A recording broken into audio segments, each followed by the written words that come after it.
This is the McDonnell Phantom II, a powerful and steadily growing force for the defense of the free world.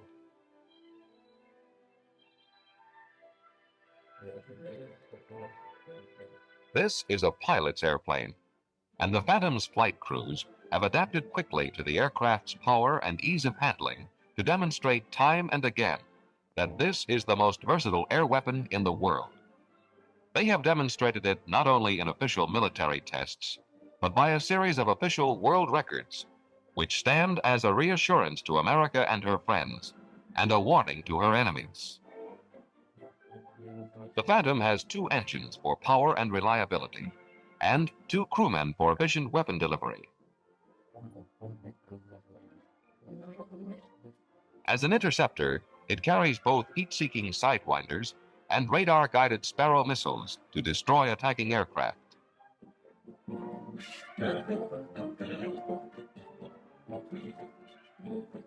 For long-range attack and troop support, the Phantom can deliver a wide variety of conventional or nuclear weapons.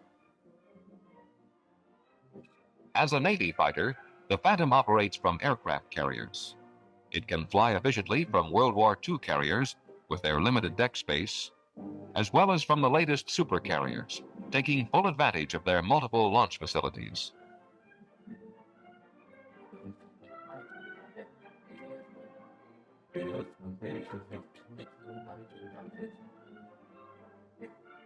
Its stable landing approach brings it safely aboard.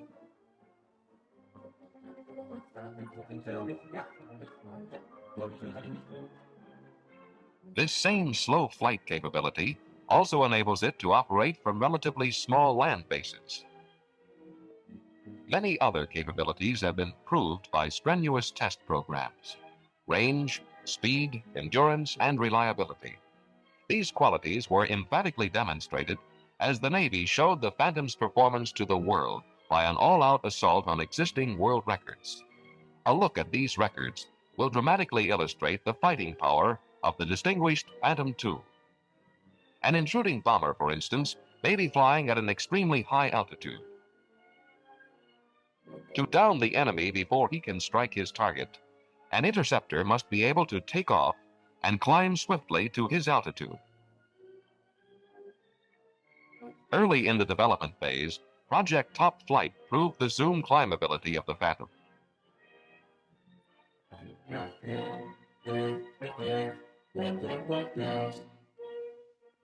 Carrying recording instruments sealed by officials of the National Aeronautics Association, Commander Larry Flint took off from Edwards Air Force Base in California in an attempt to better the existing altitude record.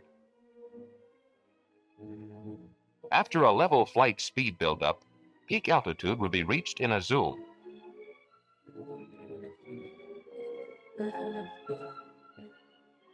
His momentum carried him upward into the stratosphere to an altitude of 98,557 feet.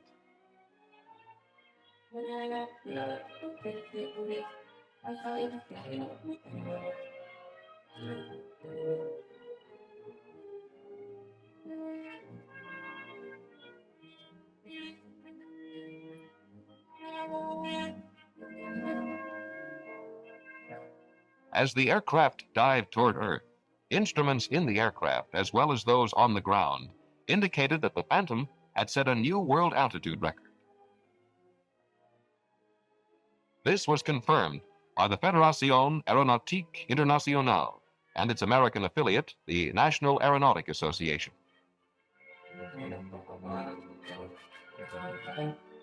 An effective interceptor must also be able to hold a high altitude for a sustained period, to reach out toward the enemy before he reaches his target. Another world record demonstrated that the Phantom can do this too. Top Flight was a zoom above the normal operating altitude. This time, Commander G.W. Ellis flew through a straight 25-kilometer course at 66,443 feet to establish a new world record for sustained altitude. He maintained an average speed well over Mach 2 through the course. This record, like all the Phantom's other records, was made official by the FAI. Split seconds assume immeasurable importance as an interceptor moves to launch its missiles against incoming attackers. Here, the Phantom's speed pays off. Speed that has been proved officially 3 times, both in straightaway flight and in turns. One of these races against time was Project Skyburner. Its purpose was to establish the all-out straight and level speed of the aircraft, and thus demonstrate its ability to attack and re-attack evasive targets. Radars and optical trackers followed as Lieutenant Colonel Robert B. Robinson flashed through a straight 15-kilometer course over the dry lake near Edwards Air Force Base. As required by FAI rules, he turned and repeated the run in the opposite direction, reaching a peak speed of over 1,650 miles per hour. His average speed of over 1,606 miles per hour, Mach 2.57, made the Phantom the fastest jet-powered aircraft in the world.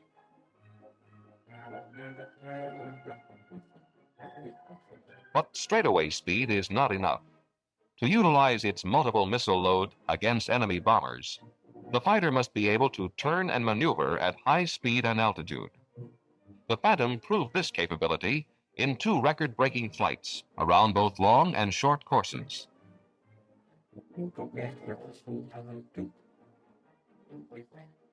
The first course was a 500-kilometer triangle. Precise maneuvering was required to enter the starting gate at high speed and on course, and to negotiate the sharp turn at the far end. Colonel Thomas Miller flashed around this course at an average speed of over 1,216 miles an hour. This was 400 miles an hour faster than the previous record. Another record was slated to fall as Commander John F. Davis took off for an even more exacting flight over a 12-sided course, only 100 kilometers around. Maneuvering precision was critical. The pilot was guided only by a radar plot, and if one wingtip should slide inside the markers, he would be disqualified. On the other hand, if he should fly too wide, his flight path would be too long, and his calculated speed would therefore be lower. But careful planning and practice paid off. On the record flight, Commander Davis held the Phantom in a steady 3G turn at 45,000 feet, averaging over 1,390 miles an hour. Once again, the data showed that the Phantom had set a new record. McDonnell engineers designed the Phantom to be an attack bomber as well as a fighter, and its bombing capabilities, too, have been well illustrated by official world records. Let's look at Sageburner. One very effective bombing technique is to approach the target at high speed and low altitude, thus hiding the aircraft from enemy radar and observation, and gaining the advantage of surprise. To demonstrate the Phantom's suitability for this type of attack, the Navy undertook to fly a straight 3-kilometer course at top speed, less than 300 feet above the ground. Lieutenant Hunt Hardesty as pilot and Lieutenant Earl D. Esch as radar observer made repeated supersonic passes over this course at an average speed of 902 miles per hour, Mach 1.2, averaging only 125 feet over the terrain, and sometimes flying as low as 50 feet. The density of the air at this extremely low altitude, coupled with supersonic speed, made severe demands on the pilot's skill, as well as the structural strength and controllability of the aircraft. Announcing this world record, Admiral George W. Anderson, Chief of Naval Operations, said, "The 3-kilometer record is one more bit of proof that the Phantom II is one of the best fighter aircraft in the world." The world is the Phantom's sphere of influence. In fact, operating from carriers and existing friendly shore bases, the Phantom can bring its fighting ability to bear on 96% of the world's surface, and do it quickly and efficiently.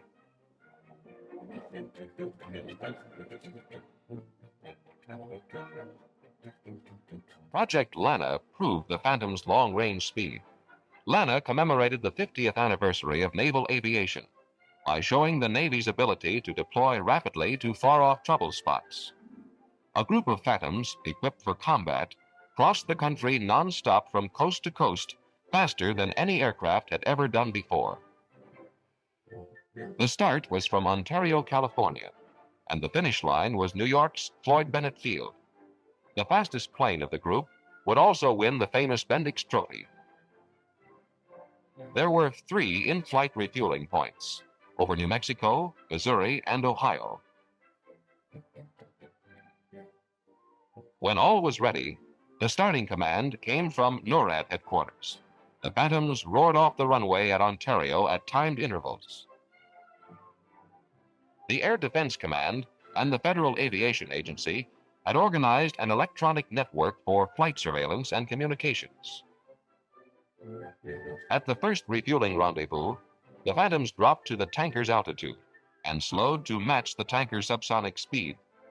Then, fuel replenished, they were off again at their own high altitude and supersonic pace. After the 3 lead Phantoms completed all refuelings, they began their letdown. All 3 broke the record. The best time was set by Lieutenants R.F. Gordon and B.R. Young in the 3rd Phantom. They had spanned the country in 170 minutes at an average speed of over 869 miles per hour.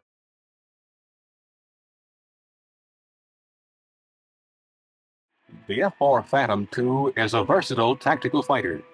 It can be used as a fighter bomber, interceptor, or as an air superiority fighter. To gain and maintain air superiority is, in part, the mission of the Tactical Air Command.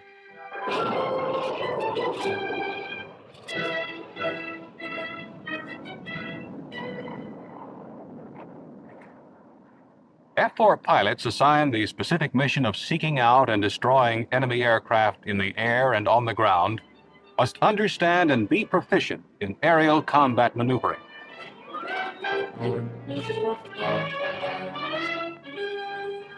Air-to-air combat is a swift and deadly game. Victory or defeat may be decided in only a few seconds. Mission success, and usually your life, depend upon a thorough knowledge of your weapons and weapon system, as well as those of the enemy. Pilots assigned combat duty will be exposed constantly to situations where only the most skillful maneuvering, teamwork, and timely application of basic air combat tactics will enable them to emerge victorious. Flying the F-4 in air combat tactics training, as well as in combat itself, demands an ability to maneuver the aircraft at maximum performance. To do this, the pilot must have an understanding of adverse yaw and dihedral effect. Adverse yaw is defined as yaw that is opposite to the desired direction of turn. At subsonic speeds and high angles of attack, rudder must be used in the F-4 to offset this yaw. This yawing moment is caused in part by the aileron on the top wing, left wing in a right turn, being deflected down and causing more drag than the spoilers on the low wing, because these spoilers are operating in a lower pressure area. One example of dihedral effect, and perhaps the easiest to understand, is the characteristic of any swept-wing aircraft to obtain more lift from a wing that is straightened out into the relative wind. The opposite wing is, in effect, swept further back. For this reason, the F-4 can be rolled with rudder.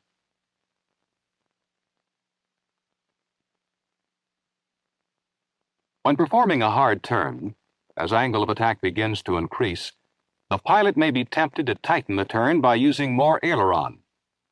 This adds to the undesirable condition, and if these improper controls are held, a snap rollaway from the desired turn may result.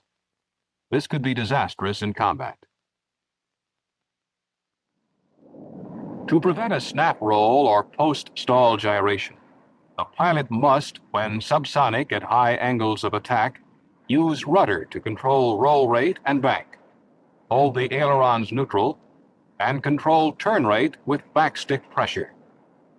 Caution: develop a feel for the rudders. Do not arbitrarily jam full rudder in the direction of turn, or dihedral effect will cause a roll in the direction of applied rudder. With proper training, the F-4 pilot will have no trouble in developing a feel for his aircraft and flying it to maximum performance. Remember, you are flying the airplane, not riding. The basic fighting unit is the two-ship element. It is much more maneuverable than a flight of four.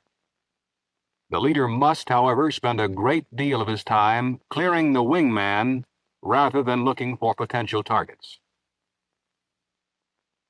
When the element is used as a part of a flight of four, the wingman flies a position 1,000 to 3,000 feet out from the lead, depending on altitude, and from line abreast to 20 degrees back. Flying this position, the wingman can cover the leader's 9 o'clock to 3 o'clock area through the rear hemisphere, his primary area of responsibility.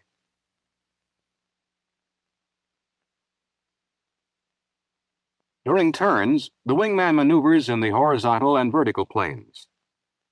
By playing the outside as well as the inside of the turn, the wingman can easily maintain position, conserve energy, and provide visual coverage in the rear hemisphere. When on patrol, the wingman stays well forward in easy view of the leader. He maintains coverage in the rear hemisphere while the leader searches for the enemy.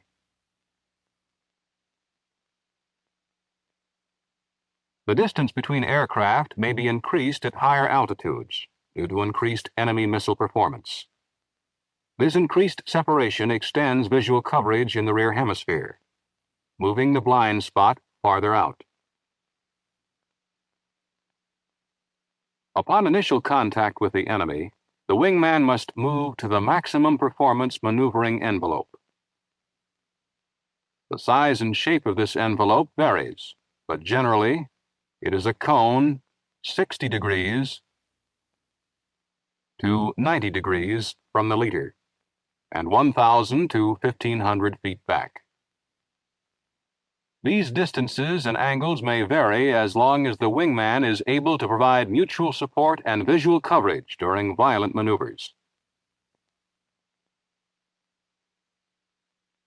The primary duty of the wingman while flying in the maximum performance maneuvering envelope is to provide coverage in the rear.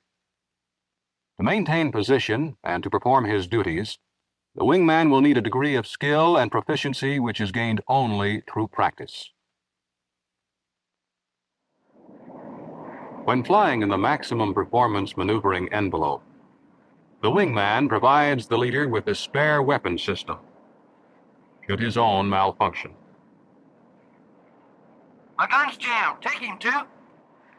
Should this occur, the wingman moves forward, assumes the lead, and maintains whatever advantage the leader may have had.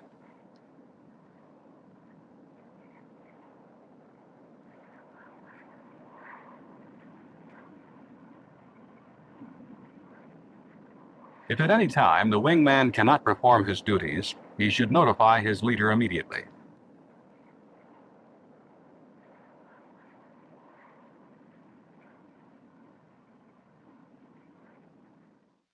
The offensive potential of the two-ship flight is greatly enhanced when it is used as part of the basic combat patrol formation. This is a four-ship flight comprised of two mutually supporting elements. In this formation, the leader plans the attack and engages the enemy. The number 3 man, or element leader, supports the flight leader and assists in the attack. The number 2 and 4 men support their respective leaders and cover the vulnerable 6 o'clock areas. Since the element leader functions as alternate flight leader as well as leader of his own element, he is selected for his demonstrated leadership, ability, and aggressiveness. The supporting element is flown 3 to 9,000 feet out from the leader, and 0 to 5,000 feet up. These distances will depend upon altitude, configuration, and mission requirements. This is because of decreased enemy missile performance in denser air and the difficulty in seeing camouflaged aircraft at low altitudes. Visual contact must be maintained. While on patrol, the element leader may maneuver his element from a position of line abreast to a maximum of 10 degrees back.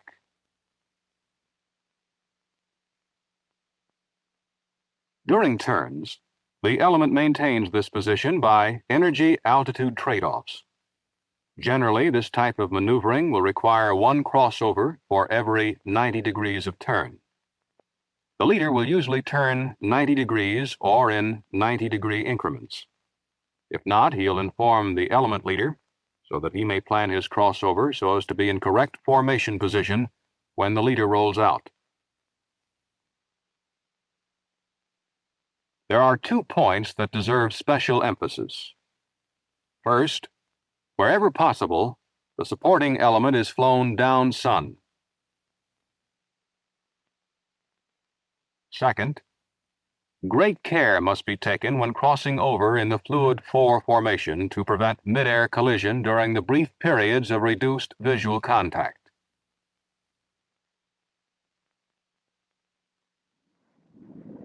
Correct employment of visual search techniques by each member of the flight will provide good detection rates at ranges of 3 miles or more in the rear hemisphere. The flight leader searches the forward hemisphere from 15 degrees above the horizon downward.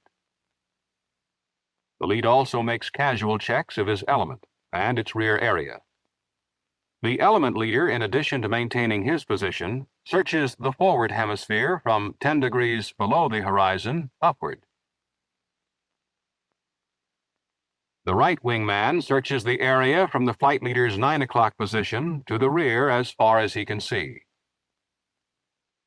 The left wingman searches the area from the support leader's 3 o'clock position to his rear as far as he can see. The use of small check turns will improve the 6 o'clock coverage by displacing the blind spot from side to side. Laxity in performing scan responsibilities cannot be tolerated. This is equally true in regard to radar search.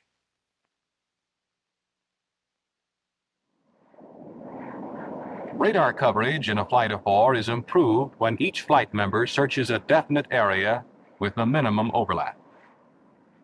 The lead aircraft selects 1-bar scan, radar mode, 50-mile scope, and adjusts the antenna elevation so that approximately half-inch ground return appears at the top of the scope. This radar search pattern supplements the leader's visual search area. The rear seat pilot maintains constant radar surveillance of his area. The number 3 man or supporting element lead selects 3-bar scan, radar mode, 50-mile scope, and adjusts the antenna to obtain half-inch of ground return on the lowest sweep. He then selects a 1-bar scan, thus automatically raising the antenna to the desired elevation. This radar search pattern supplements the element lead's visual search area. The number 3 rear seat pilot, like the lead rear seat pilot, concentrates exclusively on radar scan. The number 2 man selects 1-bar scan, radar mode, 25-mile scope, and adjusts the antenna so that half-inch of ground return appears at the top of the scope and maintains that search position. While the number 2 aircraft commander is scanning his visual search area, the rear seat pilot divides his time evenly between the radar and a visual scan of the same area scanned by his aircraft commander. The number 4 man selects 1-bar scan, radar mode, 50-mile scope, and adjusts the elevation strobe to 8 degrees up. He then selects 3-bar scan for search. The rear seat pilot in the number 4 aircraft, like the number 2 rear seat pilot, divides his time evenly between visual scan and radar scan. The number 4 aircraft radar scan area combined with the number 2 radar scan area provides a thorough long-range detection capability in the forward hemisphere when combined with the visual and radar scan of the lead and supporting element. It can be said that the air battle consists of 3 phases: acquisition, maneuvering, and terminal. Acquisition. You must find the enemy to engage him. Maneuvering. You must outmaneuver the enemy to destroy him. Terminal. You must know your weapons and weapon system to hit him. The F-4 has an excellent long-range air intercept radar. If properly used, this radar can be a decisive factor in the air battle. With this long-range detection capability, it is probable that contact will occur in the forward quadrant prior to visual contact.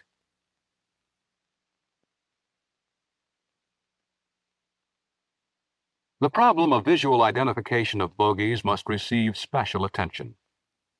Proper interpretation of radar returns can provide valuable information at sufficient range and time to allow the attackers to maneuver to gain tactical advantage prior to visual contact. When equipped with all aspect missiles and in a front hemisphere attack, separate the elements to achieve a first-pass ID and missile launch. A good rule of thumb to determine minimum contact range necessary to gain the separation for attack is approximately 3 times optimum missile range. For example, if optimum missile range is 5 miles, then minimum contact range is 15 miles. If contact is made at sufficient range, the ID element should make a descending acceleration using afterburner to 1.2 Mach. The launch element executes a barrel roll or S maneuver to obtain desired separation in minimum time. While gaining separation, the ID element wingman should make a thorough radar search of the area for other aircraft that could be a threat. The ID element lead maintains radar contact and maneuvers for a collision course. After allowing the ID element to gain the desired separation, the launch element also accelerates to 1.2 Mach and maintains a target lock-on while keeping visual contact with the ID element. As soon as visual ID can be made, the ID element lead relays to the launch element lead the identification of the target aircraft, and, if it is enemy, clears him to fire. MiGs, 21s. No missiles on board. Clear to fire, clear to fire. If the ID element is undetected passing below the enemy, or if the enemy fails to maneuver, the ID element should employ basic fighter maneuvers to re-attack or support the launch element. If, however, the ID element is detected, and the enemy maneuvers against it, they may employ countermaneuvers against the enemy or continue a straight-ahead run-out, while the friendly launch element sandwiches the enemy. When the ID is made and clearance to fire received, the launch element executes either a front or a rear hemisphere attack, depending on the enemy's actions. Both elements then engage the enemy, supporting each other until the enemy is destroyed. When attacking from a beam, the separation required is less, and it is easier to attain. On the initial visual identification pass, the ID element may fire if identification can be made soon enough. If not, he turns 180 degrees from the target's heading and maneuvers for a follow-up attack. The turn will put him out of the target area and allow the launch element a shot as they follow and maneuver for a missile or a gun attack. The two elements then fight as a team until the enemy is destroyed.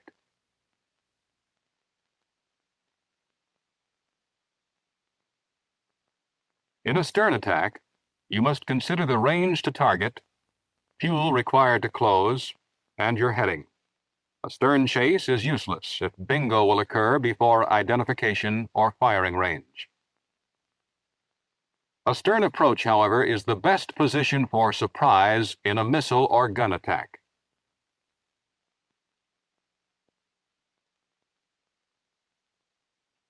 The elements in a stern attack maneuver so as to keep pressure on the enemy at all times and support each other until the enemy is destroyed.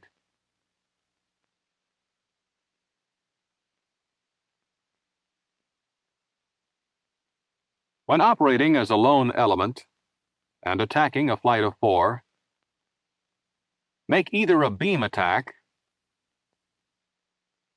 or a stern attack, since identification and re-attack are the most difficult from head-on. Be very careful to maintain element integrity when attacking as a lone element, since look-back from the F-4 is poor. After radar acquisition and initial attack, competence in basic fighter maneuvers is essential in destroying the enemy with either a missile or gun.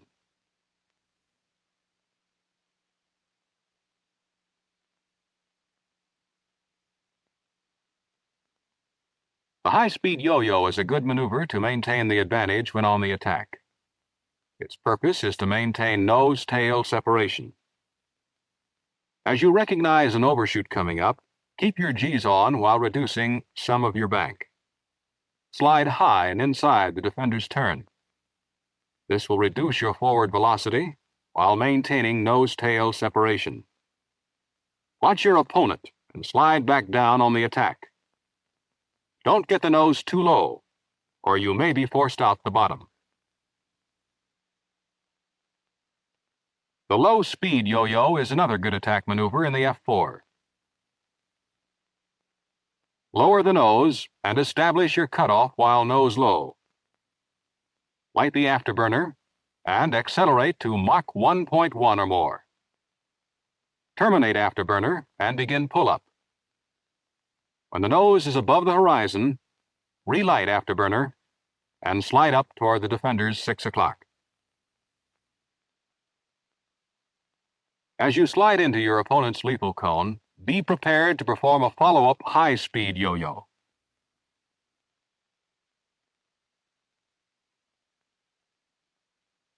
The barrel roll attack is an excellent offensive maneuver for a missile or gun attack. When the defender is turning into you while you are still at long range, 8,000 feet or more, and generating angle off, 40 degrees or more, begin the maneuver from low and inside the defender's turn. Play the rate of roll for the desired effect, depending on the range and rate of the defender's turn. If the defender is turning right, you roll to the left, and vice versa. Backstick and rudder is used throughout the entire maneuver to hold the nose in the desired position. Upon completion of the roll, you will find your angle off diminished and the range reduced. If G-load permits, fire a missile when in range. Press the attack and, if need be, execute another barrel roll attack or perform a high-speed yo-yo. While the fighter pilot and his aircraft comprise an offensive weapon, the possibility is strong that the first contact with the enemy will be in the rear hemisphere. This is due in part to the enemy's GCI capability. Thus, it is imperative that you have a thorough knowledge of both offensive and defensive maneuvers.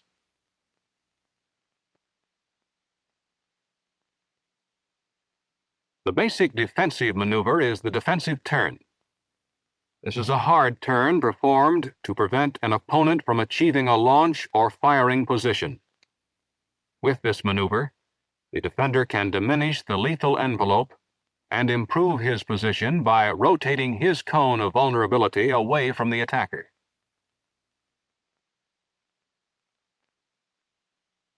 If the attack is discovered closer in, a break may be necessary. This is a maximum performance turn into the attack to destroy the enemy's tracking solution and force him to overshoot. The effect is gained in the first 45 to 60 degrees of turn.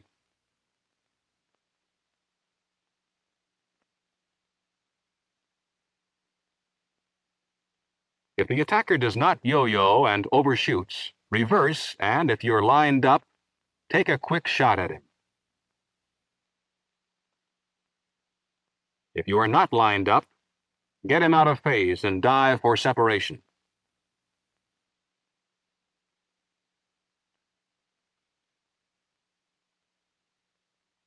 If an attacker has been forced to overshoot, another maneuver is the scissors.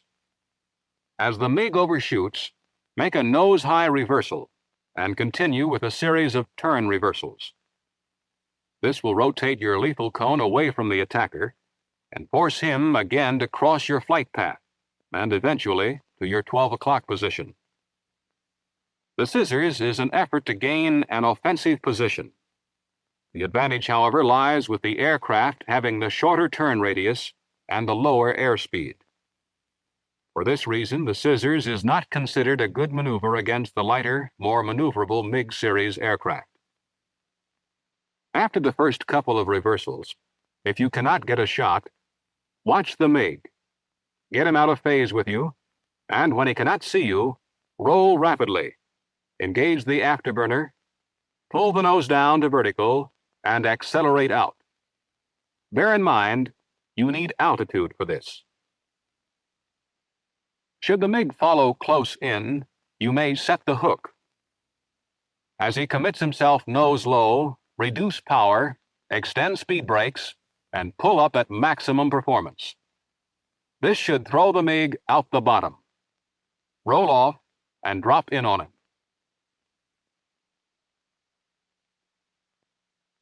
If the MiG does not follow close in, do not set the hook. Accelerate out to at least Mach 1.1, descend to low altitude, and gain separation. A moderate 2G roll while descending should be enough to spoil the MiG's tracking solution on the way down. When on the deck, make random reversals to keep him from getting a tracking solution, while you use the F-4's advantage of speed at low altitude to outdistance the enemy.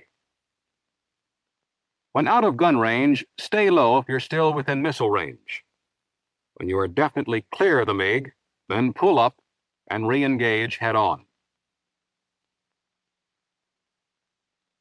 When a flight of 4 F-4s is attacked by 2 MiGs, the element under attack should separate either by a straight-ahead diving acceleration or by a turn away from the free element. The free element then quickly sandwiches the attackers. Again, be doubly watchful for additional MiGs in the area. If both friendly elements are under attack, it may be necessary to fight as lone elements until one element destroys his opponent and is thus free to assist the other element. When defending as a lone element, the defensive split is a valuable maneuver to use instead of the last-ditch maneuver. With the MiGs approaching gun range, for example 4,000 feet out, and remember, that is 4,000 feet out from the wingman, and you are unable to force him out of your lethal cone, call for a split. The low man continues his hard turn into the attack, while the high man slides high, gaining separation on the low man. The attackers are then forced to make a choice. Take the low man, take the high man.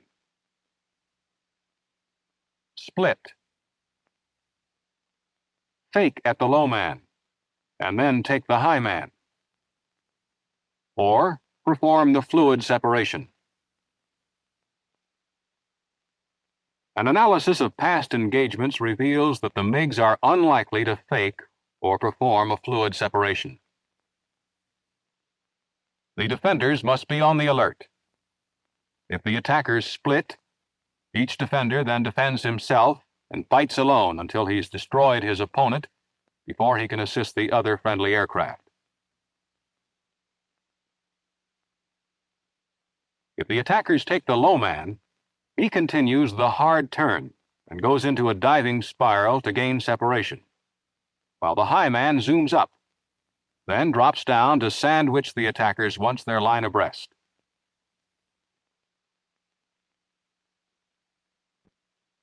Should the attackers take the high man, he performs a moderate G roll-under, ending in a turn away from the low man. The low man then pulls up and sandwiches the attacker as quickly as possible. It becomes readily apparent that teamwork and radio discipline are mandatory for the defensive split.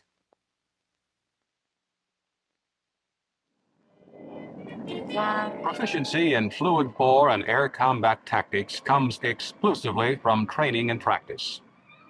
This proficiency is the only key to success. Air combat is a deadly game played for the highest stakes in the world. Your life and the life of your buddy. With so much to lose, there is no room for error. The knowledge gained in an aggressive air combat tactics program, combined with the skills developed in air-to-air gunnery training, will provide the tactical fighter pilot the tools necessary to engage and destroy the enemy in the fight for the sky. Good luck and good hunting.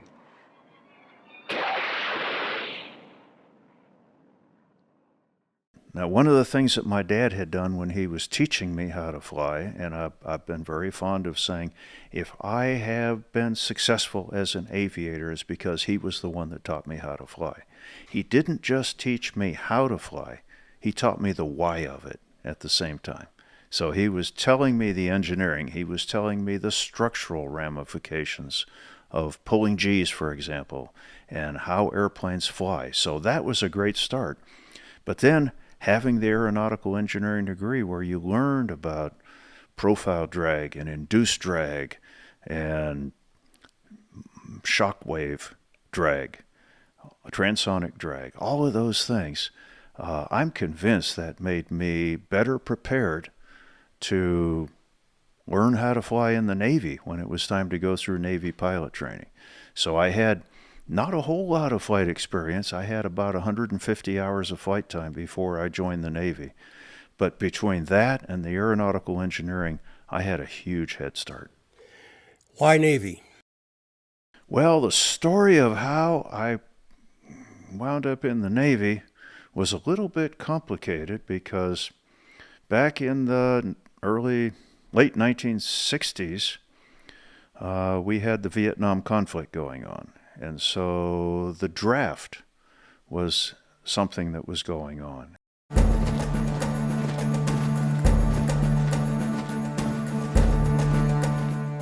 The Selective Training and Service Act of 1940 created the first peacetime draft in American history.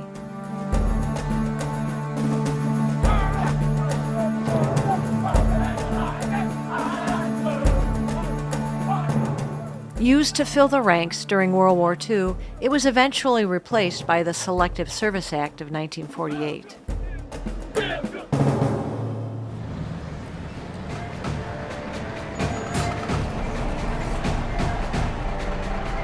Although modified at times, the Selective Service Act remained in effect through the start of the Vietnam War.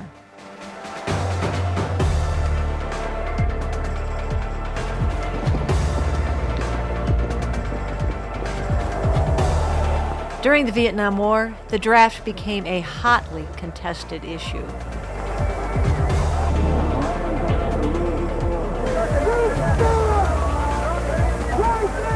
Right now!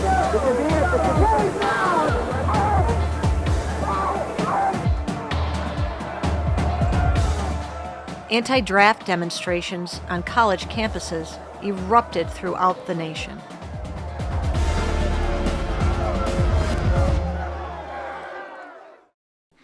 You were only going to have 4 years of college deferment that you could have.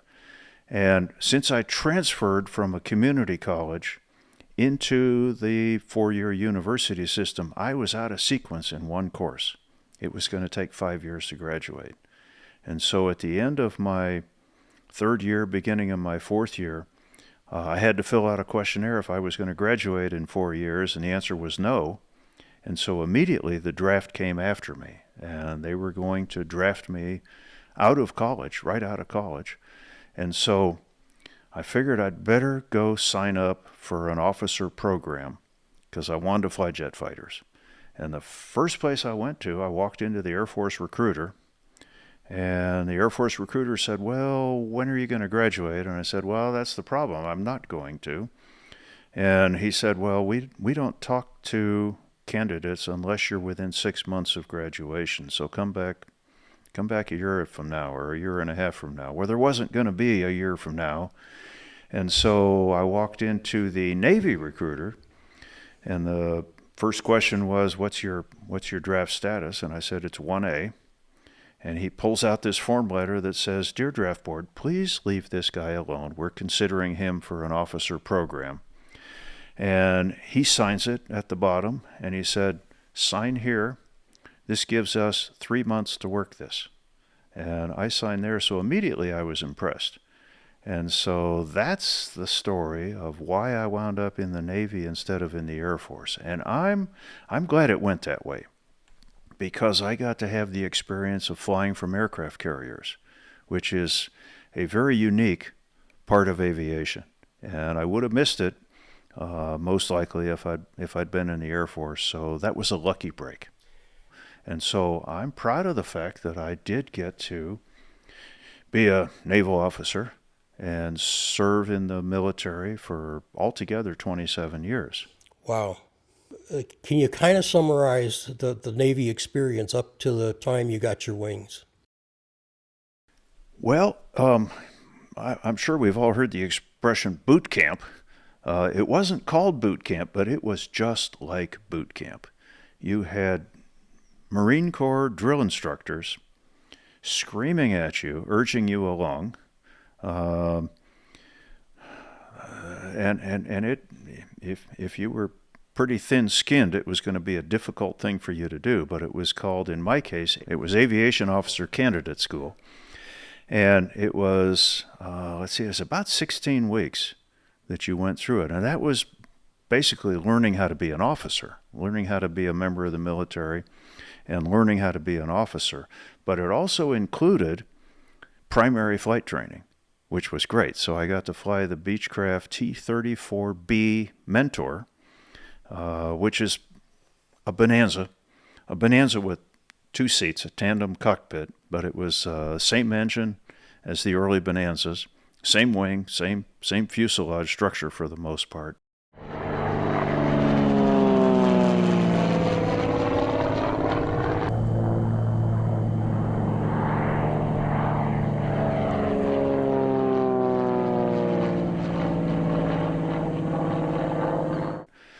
And I got to fly that. That took about 7 weeks to get through the course of instruction.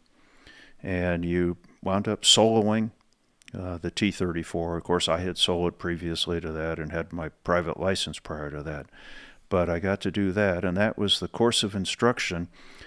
And at the very end of it, on the day that you were commissioned, graduated and commissioned from Aviation Officer Candidate School, that same drill instructor that had been screaming at you all those weeks of your training, all of a sudden he was your first salute.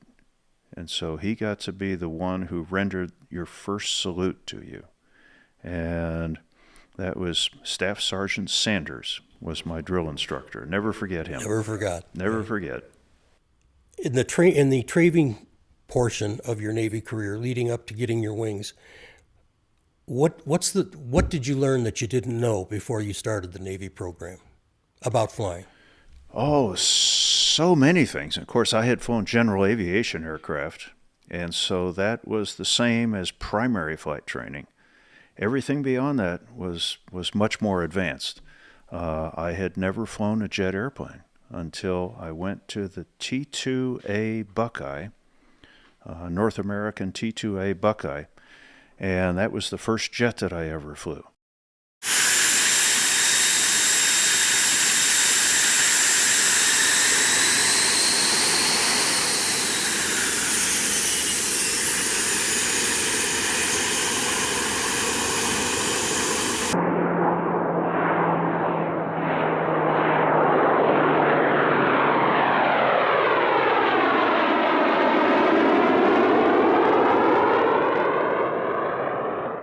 And jet aviation is so very much different from piston engines or even just propeller type aircraft.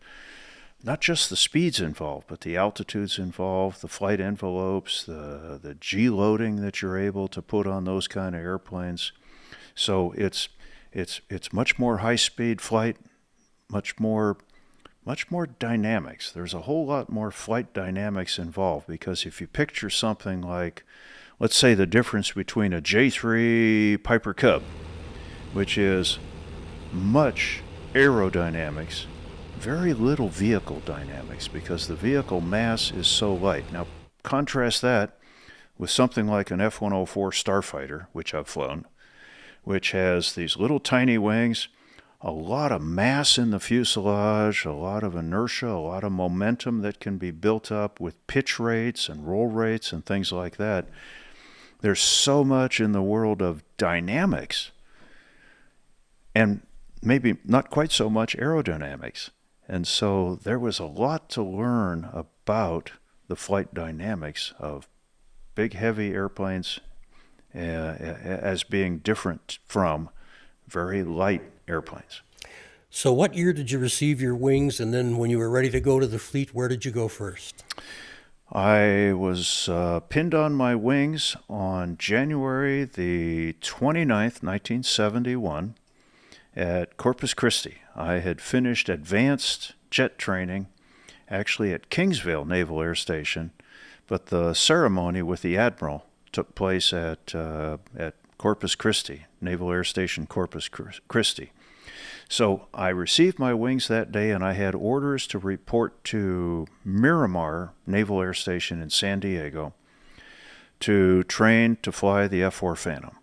And that had been my first choice. My first choice. You filled out a preference card when you were within, I don't know, pick a number, 3 months of receiving your wings. And my first choice had been F-4 Phantoms on the West Coast. And second choice was F-8 Crusaders on the West Coast, and then third choice would have been F-4 Phantoms on the East Coast and F-8 Crusaders on the East Coast. I got my first choice, and I think you had to do well, and I think because of the head start that my dad gave me, and the head start that having some flight time ahead of time, and the aeronautical engineering, all of those things, and the model airplanes, let's not forget the model airplanes, I think those gave me a head start, so I did fairly well and got my first choice. At what point were you pretty certain that you were going to Southeast Asia, that you were going to a real fight? As soon as I saw orders to F-4 Phantoms, I knew that, and particularly since I was going to the West Coast, we knew that we would be taking part in the Vietnam conflict. And how did you feel about that?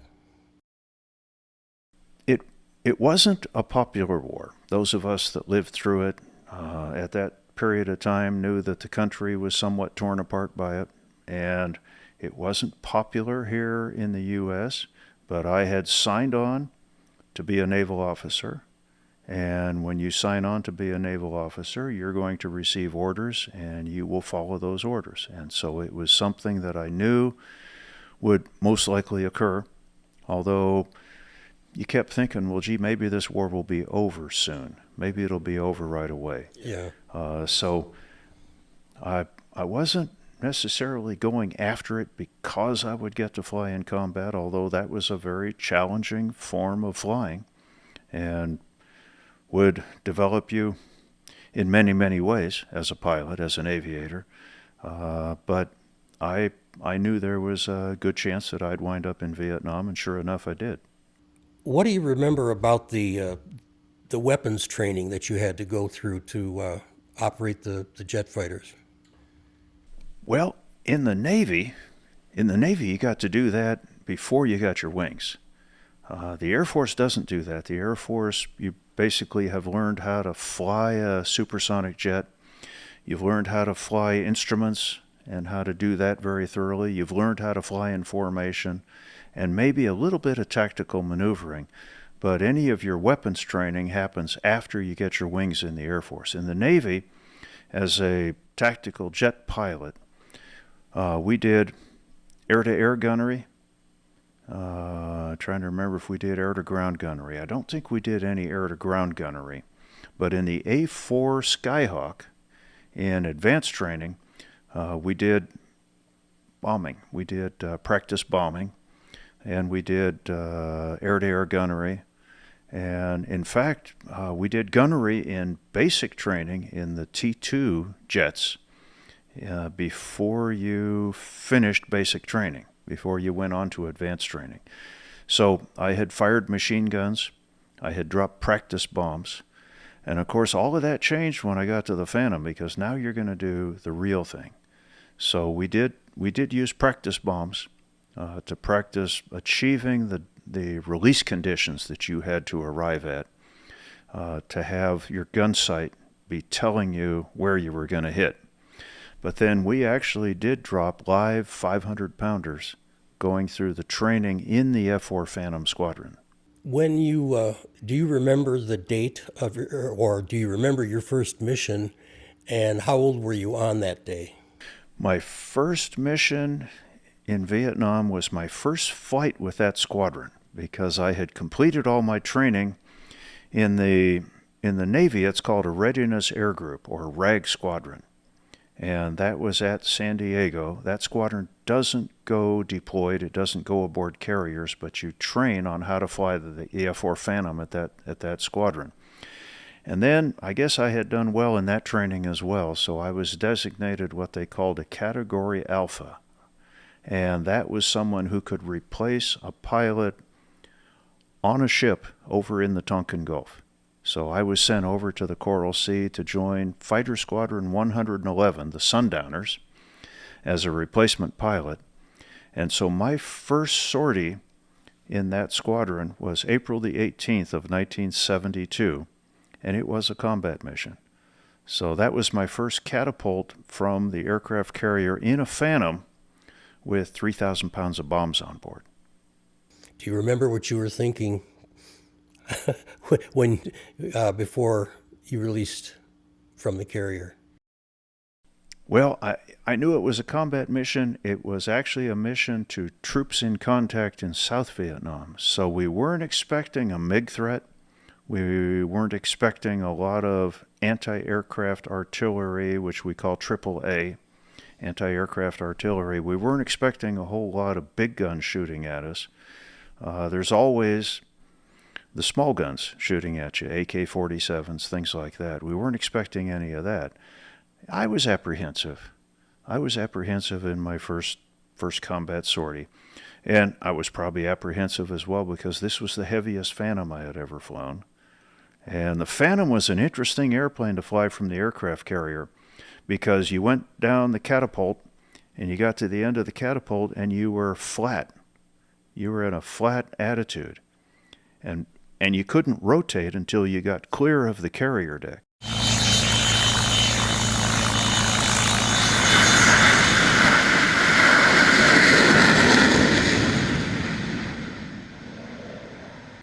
And now you had to get from being flat to 10 degrees pitch angle immediately.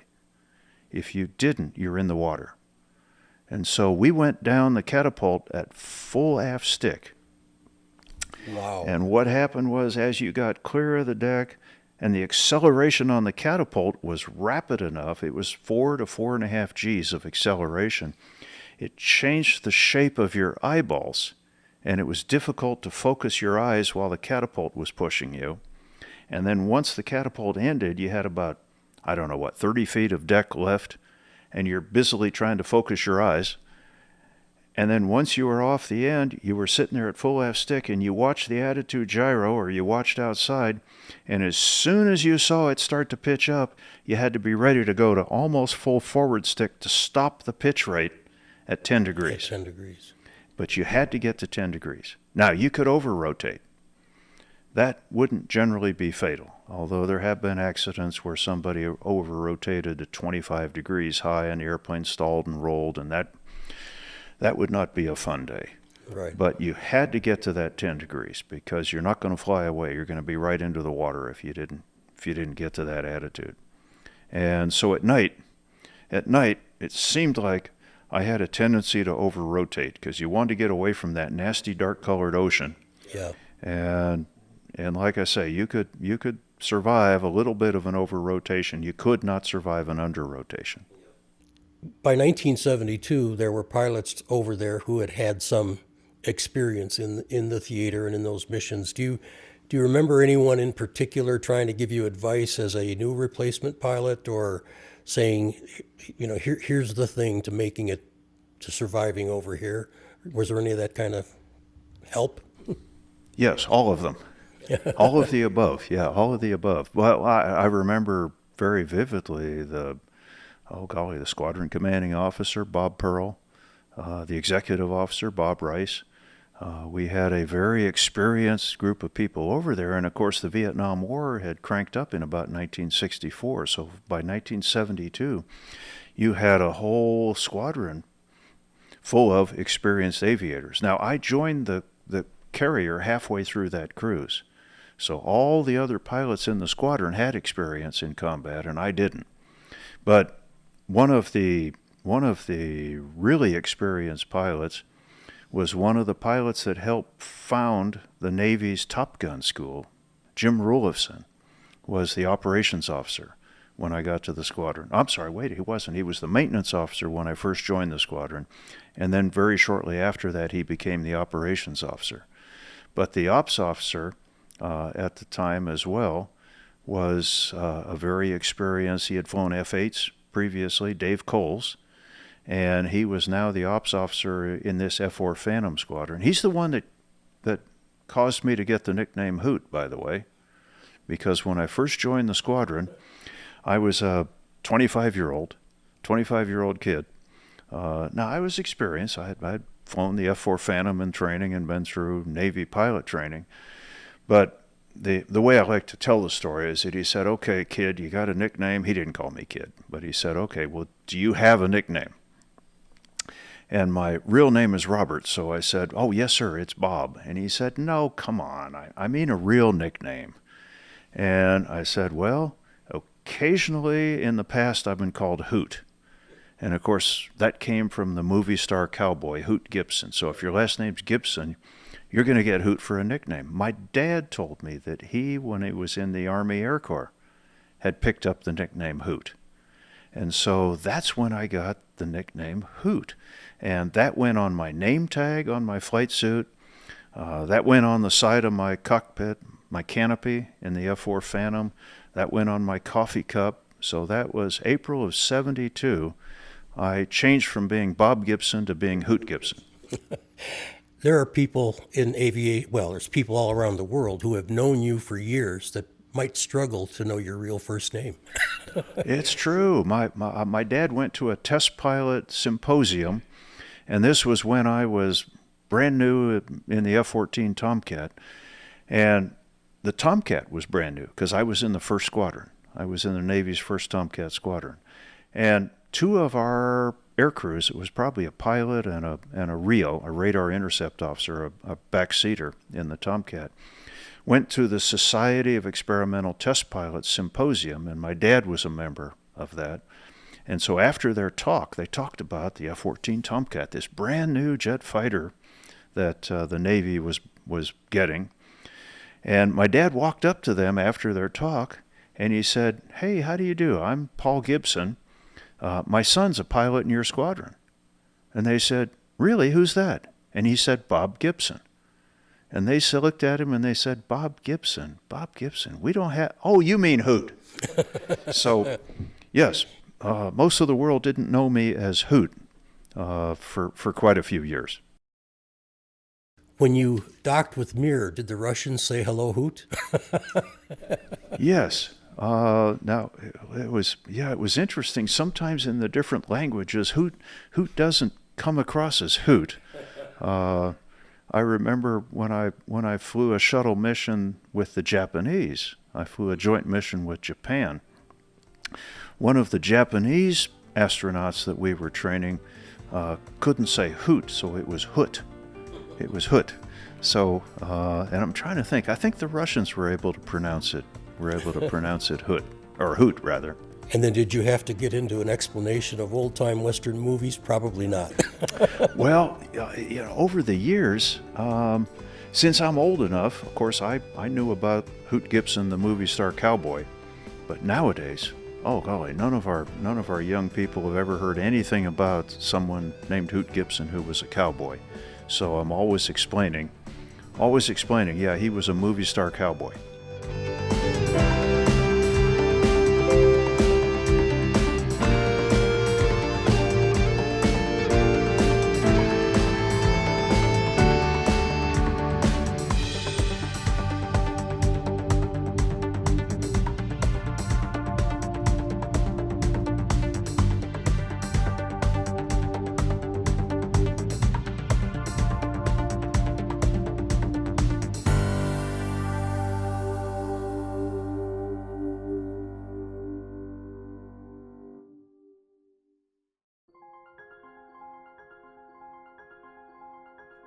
Aviation, the art of aeronautics, began with the dreamers, inventors, and daredevils who dared to defy gravity.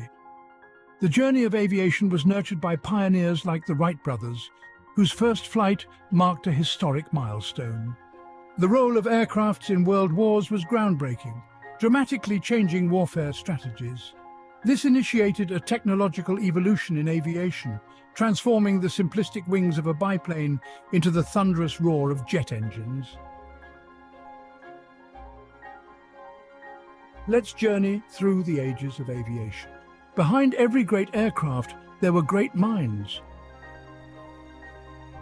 These visionaries, like Sir Frank Whittle, the innovator of the turbojet engine, redefined air travel. Then there's Skunkworks Kelly Johnson, the genius behind the SR-71 Blackbird. His designs combined speed, stealth, and power, crafting machines that dominated the heavens. The contributions of these pioneers have left an indelible mark on the canvas of aviation, shaping the course of history and inspiring generations of engineers and aviators. Each epoch in aviation history gave birth to extraordinary aircrafts, each with their own unique features and roles. The Lockheed SR-71 Blackbird was a marvel of speed and stealth. The F-105 Thunderchief, a supersonic fighter bomber, was vital in the Vietnam War. The P-51 Mustang, a long-range fighter, was critical in World War II. The P-47 Thunderbolt, a heavyweight fighter, was used extensively in the same war. The A-10 Thunderbolt II, the Warthog, is a close air support icon. The Messerschmitt Me-262 marked a leap forward in aviation technology. Each of these game changers were instrumental in their eras, and their legacies still resonate today. Beyond the game changers, there are those that have transcended their practical roles to become icons. The Concorde was not just an aircraft, it was a supersonic symbol of luxury and speed. The B-52 Stratofortress, a strategic bomber, is an icon of power and resilience. These magnificent machines and others like them have become much more than just aircrafts. They are enduring icons that encapsulate the audacious spirit, the relentless innovation, and the boundless ambition that define the world of aviation.